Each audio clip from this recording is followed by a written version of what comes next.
It is morning of day 2. I know my headlamp's in there. It is 6:30 in the morning. Took me about 50 minutes to get water, but I've been going. We're gonna head north and see if we can get a sunrise down trail. I don't know if you'll be able to see it through there, but the moon real bright. It was a full moon the other night, so there's wind. It's a trail, moon, and see the sun is getting ready to start coming out. So hopefully we get there soon. But we're gonna keep on trekking here in the dark with our headlamp. A view from mile 66.9 on the AT, Powell Mountain. Looks like I'm gonna miss the sunrise. Clouds and that tree. Thought I was gonna come up over this valley, but not a bad place to have breakfast. So I'm gonna stop here and get some food. Through the trees, I can see the sun coming up. What a beautiful day. Great day to be out here hiking.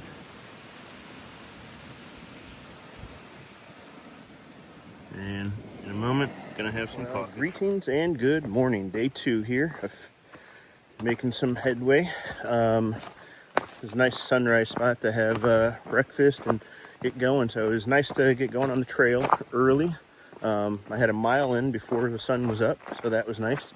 Because the plan today is, I think, around 15. I'm not sure if it's a little bit more, but I know it's around 15. Wonderful night at the cabin with Christy, Nikki, Zeb, and Monroe. They're going to come up to the view spot, but I think they just decided to move ahead.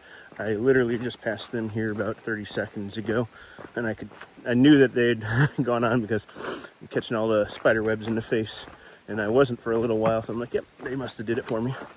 But I'm going to take a break here in a few minutes probably at, there's a road crossing, and that'll be, I think, the last road crossing for a while. But great day so far. It was cold on that viewpoint, and I'm getting going. I'm already probably a little sweaty, but it's been great so far. It's a fun time. I'm glad I'm out here. It was nice meeting those people yesterday, and it's always a good time meeting new faces. I mean, they're already inviting me to go on hikes in the future, so that's cool. Hopefully I get to meet up with them again sometime.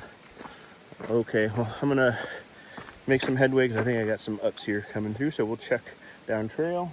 It's supposed to be water here and I don't see it, so all right, heading north.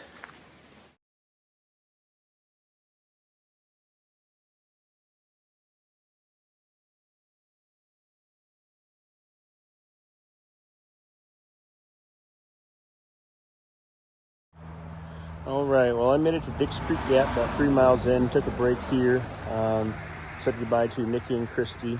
They shared some Coke and some chips with me, so that was awesome.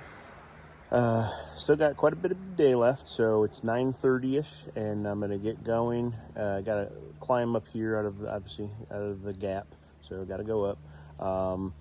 And then, you know what? I'm gonna do another part of the video right here. I'm gonna explain yesterday because I said that I would. Okay.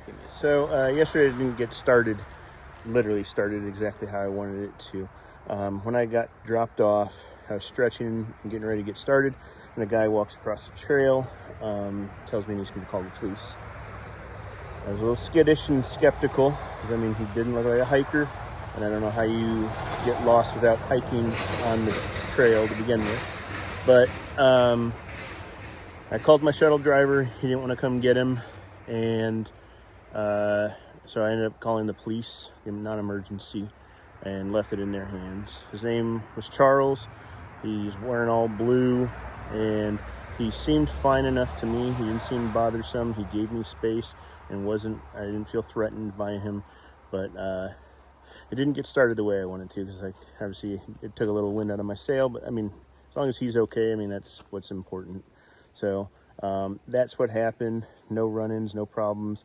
I may call the police when I get to Franklin to see if everything was okay, but honestly, probably not. He's probably something to do, probably on drugs or something. He didn't seem like it, but I don't know how else he would have done that. All right, but that's what happened. I'm gonna get going right now, and hopefully maybe even put in my headphones and just bust some miles. So we'll check in down trail when we get something to show. Alright, it's been a moment since I checked in. It's around, I think, 1:30 right now. About a half an hour ago, I stopped and had lunch.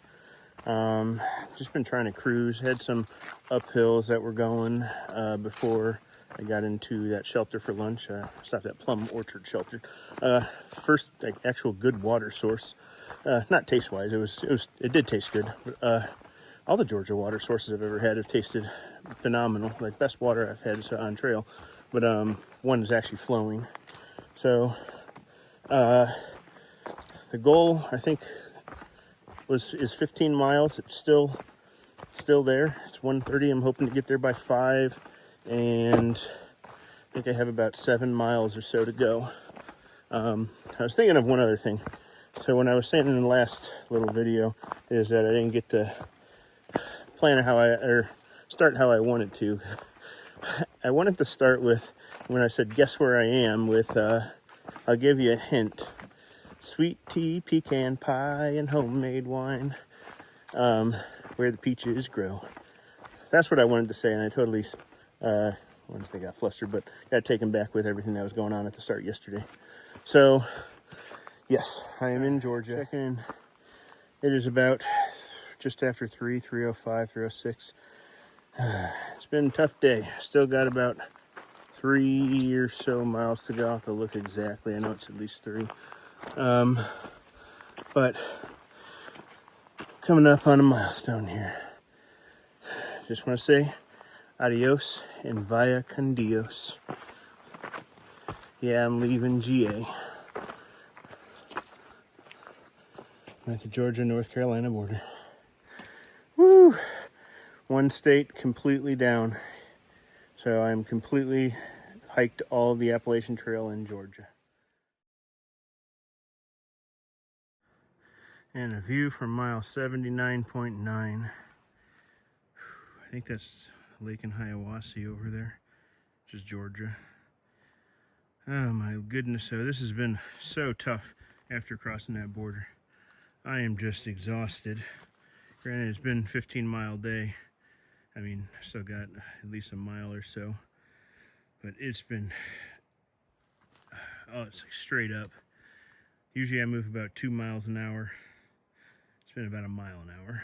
So probably I think this is the last viewpoint. We'll check in when we get to camp. Well, that was a rough day. I did 15-ish miles. I have to look up the exact mileage. Made it to camp here around 5:30, a little bit before. There's a couple guys staying here, Jim and Steve. They have some of their stuff going and set up over here. But long day, rough day. Glad it's over. I'm going to show you what I'm going to have for dinner here in a second. And this is the shelter I'll be staying in. But I'm going to turn the camera around so you can see. So this is the shelter. This is Standing Indian Shelter. Tonight for dinner, I'm having one of my favorite meals. This chicken pesto pasta from Peak Refuel. And I am having A&W root beer. Threw a little tag away, I think, already. But yeah, I found that drink mix and it tastes like root beer except uncarbonated. And then I'm going to be sleeping here in the shelter. There's just my stuff laid out, but I'll try to take a video or a picture of what it looks like. They're going to be tenting, so I'll have a shelter to myself. But they're going quite a distance, so maybe I'll hike with them here a little bit. All right, we'll check in once we get everything set up.